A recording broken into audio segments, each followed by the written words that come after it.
शिवसेनेचे माजी आमदार आणि बारामतीमधून उमेदवारी जाहीर केलेले विजय शिवतारे यांनी काल रात्री उशिरा मुख्यमंत्र्यांची भेट घेतली। विशेष म्हणजे या बैठकीमध्ये शिवतारेंचे राजकीय प्रतिस्पर्धी उपमुख्यमंत्री अजित पवार हे सुद्धा उपस्थित होते। शिवतारे आणि अजित पवार यांची दिलजमाई झाली का अशी चर्चा आता सुरू झालेली आहे। महत्त्वाचं म्हणजे शिवतारे आज पत्रकार परिषद घेणार आहेत, त्यामध्ये ते नेमकी कोणती भूमिका मांडतात हे पाहणं सुद्धा महत्त्वाचं आहे।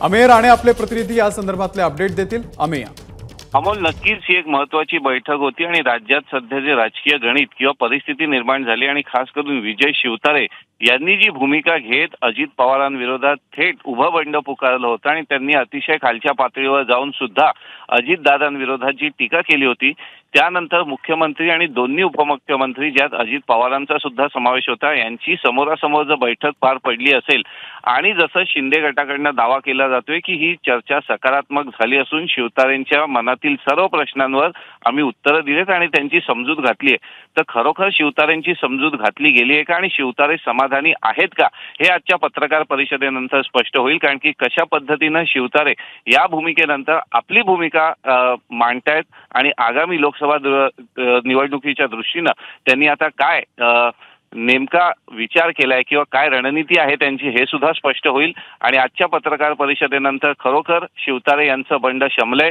की नाही याचं उत्तर मिळू शकेल। अमोल, अमेय, धन्यवाद दिलेल्या या संपूर्ण माहितीबद्दल।